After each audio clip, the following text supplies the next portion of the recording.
آپ وظائف اور دعائیں کیوں نہیں بتاتے؟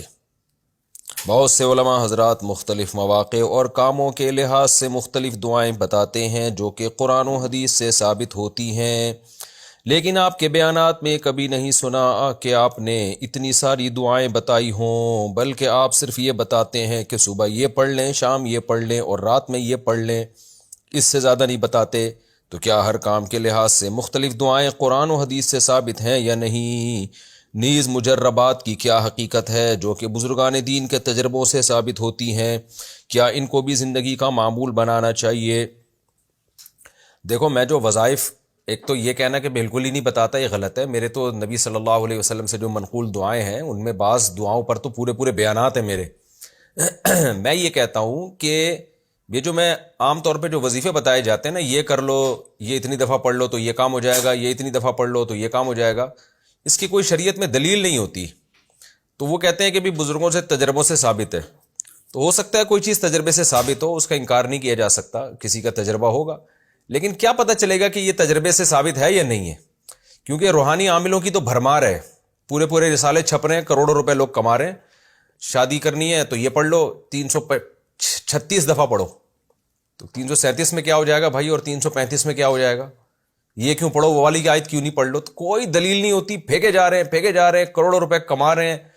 میں آپ کو پیسے کمانے کا بہترین طریقہ بتاتا ہوں۔ آپ ایک سینٹر کھولو اور لکھ دو کہ یہاں پر لوگوں کو وظائف بتائے جاتے ہیں، روحانی عملیات کا بہترین ادارہ، اور پھر کوئی بھی آئے نا، اس میں 100 روپے رکھو سمپل، تو بھئی ایک وظیفے کے ہم 100 روپے لیں گے، اتنا رش لگے گا آپ کے پاس۔ اور بتانا کیا ہے آپ نے؟ کوئی بھی آ گیا جی میری شادی نہیں ہو رہی، آپ اس سے بولیں کہ آپ ایسا کریں، وہ بصومی غدین نویت من شہر رمضان، ایسی دعا لکھی ہوئی ہے نا کتابوں میں، یہ آپ 334.5 دفعہ صبح پڑھیں اور 232.4 دفعہ شام کو پڑھیں آپ، اور الٹے لٹک کے پڑھیں۔ جتنا اوٹ پٹانگ کر کے اس میں ڈالیں گے نا تو ایسا سمجھیں گے لوگ کہ پتہ نہیں یار یہ کیا لے کے بیٹھا ہوا ہے۔ اب اس میں کچھ قرآن کی آیتیں بتا رہے ہیں کہ ربنا آتنا 100 دفعہ صبح پڑھ لیں، 325 دفعہ شام کو پڑھ لیں۔ کیوں پڑھ لیں بھائی؟ ایک صاحب بتا رہے تھے جس کے گھر میں شادی نہیں ہو رہی، سورہ مزمل کا ورد کرے وہ۔ ابے سورہ مزمل کا شادی سے کیا تعلق ہے؟ وہ تو جہاد اور تہجد کا حکم ہے اس میں۔ تو وہ پھینکے جا رہے ہیں، لوگ لپیٹ رہے ہیں بیٹھے ہوئے، اور کروڑ روپے چھپ رہے ہیں، ان کی عقیدتیں بھی ہو رہی ہیں۔ تو ایک چیز کا سائیڈ ایفیکٹ سوسائٹی میں نظر آ رہے ہیں، تو بھائی سیدھا وہ دعائیں جو قرآن و سنت میں منقول ہیں وہ مانگ لیا کرو نا، پڑھو بھی نہیں، مانگو وہ۔ تو اس لیے میں وظیفوں کی طرف لوگوں کو نہیں لے کر آتا کہ وظیفے تو ساری دنیا بتا رہی ہے، پورے بزنس چل رہے ہیں لوگوں کے وظیفوں سے۔ تو یہ مطلب نہیں ہے کہ میں فی نفسی ہی کسی وظیفے کے پڑھنے کا ہی قائل نہیں ہوں۔ تو اگر کوئی قرآن کی آیت اس مناسبت ہے اس کام سے، جو کام آپ کرنا چاہ رہے ہیں، تو اس میں پڑھنے میں کوئی حرج نہیں ہے۔ مثال کے طور پر میرے پاس جب لوگ آتے ہیں، مجھ سے کہتے ہیں کہ مفتی صاحب کوئی جاب نہیں مل رہی ہے، ہمیں کچھ پڑھنے کو بتا دیں، تو میں کہتا ہوں بھئی یا رزاق یہ زیادہ ورد کیا کرو۔ اس کا کیا مطلب ہے؟ روزی دینے والے، تو اس میں آپ اللہ کو پکار رہے ہیں، تو میں خود بھی بتا دیتا ہوں، تو بہت سے علماء بھی بتا دیتے ہیں، تو اس حد تک تو ٹھیک ہے۔ لیکن یہ جو ان لوگوں نے آج کل دھندے بنائے ہوئے ہیں بیٹھ کے کہ اتنی دفعہ یہ پڑھیں، 356 دفعہ پڑھیں، 248 دفعہ پڑھیں، کیا پڑھیں، کیوں پڑھیں، یہ کس بیس پہ پڑھیں، اس کی کیا دلیل ہے؟ تو جی حضرت جی سے سنا ہے۔ کون سے حضرت جی سے سنا ہے آپ نے؟ ان کا کیا ہے بھی یا نہیں ہے؟ تو پھینکے جا رہے ہیں۔ تو سیدھا قرآن و سنت میں جو اعمال منقول ہیں، جو دعائیں منقول ہیں، ان کو فوکس کرنا چاہیے۔ اور وہ اتنی دعائیں ہیں کہ وہ کرنے کے بعد آپ کے پاس ان وظیفوں کا ٹائم ہی نہیں بچے گا، وہ اتنی ساری ہیں۔ جیسے رات کو سوتے ہوئے نبی نے فرمایا، آیت الکرسی پڑھنے کا حکم دیا، سورہ بقرہ کا آخری رکوع پڑھنے کا حکم دیا، سورہ فلق، سورہ ناس آپ صلی اللہ علیہ وسلم پڑھا کرتے تھے، وہ پڑھ کے دم کرنے کا حکم دیا۔ پھر سونے کی دعا ہے، صبح اٹھنے کی دعا ہے، الحمدللہ الذی احیانا بعد ما اماتنا والیہ النشور۔ تہجد میں آپ اٹھتے ہیں تو آسمان کی طرف دیکھ کر دعا ہے، وہ دعا کیا ہے؟ قرآنی آیات ہیں، ان فی خلق السماوات والارض واختلاف اللیل والنہار لآیات لأولی الالباب۔ یہ معنی مفہوم سوچ کے آپ پڑھیں، کتنا مزہ آتا ہے۔ تو اس طرح کی چیزیں کس نے منع کی ہے بھائی؟ مولانا اشرف علی تھانوی رحمۃ اللہ علیہ نے ایک کتاب لکھی ہے مناجات مقبولہ، وہ سب حضرات اپنے گھر میں خرید کے رکھ لیں۔ مناجات مقبولہ میں حکیم الامہ نے کیا ہے کہ قرآن اور حدیث میں جتنی دعائیں آتی ہیں نا، ان کو 7 حصوں میں ڈیوائیڈ کر دیا ہے۔ قرآن و سنت میں جتنی بھی دعائیں ہیں ان کو 7 حصوں میں ڈیوائڈ کر دیا ہے.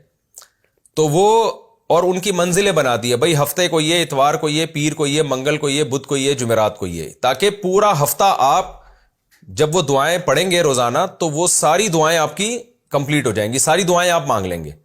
لیکن مناجات مقبولہ بھی جو چھپ رہی ہے نا آج کل, لوگوں نے اس میں اپنی طرف سے بھی ایڈیشن کی ہوئی ہے, خود بھی بہت کچھ ڈالا ہوا ہے اس میں, تو وہ نہ پڑھیں آپ.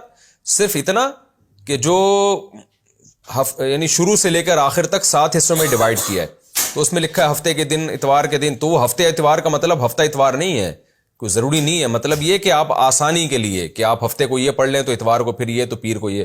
جو اتوار والی ہے بے شک آپ وہ ہفتے کو پڑھ لیں, جو ہفتے والی ہے وہ آپ جمعرات کو پڑھ لیں. مطلب یہ کہ 7 حصوں میں ڈیوائڈ کیا ہے, تو روزانہ آپ وہ ایک حصہ پڑھیں گے نا, 7 برابر حصوں میں ڈیوائڈ کیا ہے, تو روزانہ جب آپ ایک حصہ پڑھیں گے تو اس کا فائدہ یہ ہوگا کہ پورے ہفتے میں قرآن و سنت کی تقریباً تمام دعائیں آپ کو پڑھنے کی توفیق مل جائے گی. وہ بہترین چیز ہے, اس کا معمول بنایا کریں. اور باقی وظیفوں میں جو آج کل لوگ پڑھ گئے ہیں, اس کا ایک بہت بڑا نقصان یہ ہے, جس کی وجہ سے میں وظیفے کی طرف لوگوں کو نہیں لے کے جاتا, کہ لوگ اللہ سے مانگنا, گڑ گڑانا اس سنت سے محروم ہو رہے ہیں. ہونا یہ چاہیے کہ جب کوئی مصیبت میں آپ گرفتار ہو گئے, آپ کا کام نہیں بن رہا, تو 2 رکعت پڑھ کے اللہ کے سامنے ہاتھ اٹھائیں, اپنے گناہوں کی توبہ کریں, معافی مانگیں, اللہ سے گڑ گڑائیں. اللہ اردو میں بولیں اللہ میرا یہ کام کر دے, پشتو میں بولیں, پنجابی میں بولیں, گڑ گڑائیں بھکاری بن کے. جو وظیفوں میں جو ٹائم آپ لگاؤ گے نا, آدھا آدھا 1-1 گھنٹہ, وہ ٹائم 10 منٹ دعا مانگنے میں لگا لو, وہ زیادہ اٹریکٹیو ہے, وہ زیادہ مؤثر ہے, یعنی اس میں اثر زیادہ ہوگا. اور پیغمبروں کی سنت ہے, یعقوب علیہ السلام نے ساری زندگی دعائیں مانگی ہیں. جب یونس علیہ الصلوۃ والسلام مچھلی کے پیٹ میں تھے, تو آپ نے لا الہ الا انت سبحانک انی کنت من الظالمین کا وظیفہ تھوڑی پڑھا تھا آپ نے تو اللہ سے دعا مانگی تھی کہ اللہ میں ظالم ہوں, تو ہر عیب سے پاک ہے, غلطی میری ہے, تیری غلطی نہیں ہے. تو اپنے خطا کا اعتراف کیا, جس پر قرآن کہتا ہے کہ ہم نے ان کو نجات دی. تو اسی طرح آپ کو بھی جب کوئی مصیبت پہنچے, اللہ سے مانگنا سیکھیں, گڑ گڑائیں اپنی قومی زبان میں, اپنی مادری زبان میں, جو بھی آپ کی مدر لینگویج ہے اس میں اللہ سے گڑ گڑا کے مانگیں. بھکاری وظیفے پڑھ کے نہیں بھیک مانگتا, بھکاری گڑ گڑاتا ہے. آپ کو کسی سے قرضہ چاہیے, آپ تھوڑی کوئی لگے بندے الفاظ جا کے پڑھنا شروع کر دو گے. آپ اپنی زبان میں اس کو اس طرح سے اس کے سامنے بھکاری پن دکھاؤ گے, اور اس سے مختلف الفاظ کے ساتھ اس سے آپ کہو گے کہ وہ نہ چاہتے ہوئے بھی بعض دفعہ آپ کو قرضہ دے دیتا ہے, بھیک دے دیتا ہے. تو اللہ تعالیٰ بھی چاہتے ہیں کہ میرے بندے میرے سامنے گڑ گڑائیں. تو دعائیں مانگنا ہی ختم کر دیا لوگوں نے, جو عبادت کا مغز ہے اس کی جگہ وظیفوں پہ آ گئے, اور وہ سمجھتے ہیں یہ وظیفہ پڑھیں گے تو کوئی گویا زبردستی اللہ سے کچھ نکال لیں گے ہم. تو اس لیے وظیفوں کو زیادہ لفٹ نہ کرائیں, زیادہ لفٹ کرائیں دعاؤں کو. اور جو وظیفے اگر پڑھنے بھی ہیں تو جو قرآن و سنت سے ثابت ہیں وہ کافی ہیں, کیونکہ تجربوں کی تو پھر کوئی انتہائی نہیں ہے. فلاں کا یہ تجربہ, فلاں کا یہ تجربہ, ٹھیک ہے تجربہ ہوگا, ہو سکتا ہے وہ اثر بھی ہو گیا اس کا, لیکن آپ بجائے تجربوں کے آپ قرآن و حدیث سے, جو صحیح حدیث سے جو معمولات نبی صلی اللہ علیہ وسلم سے دعائیں ثابت ہیں وہ پڑھ لیں.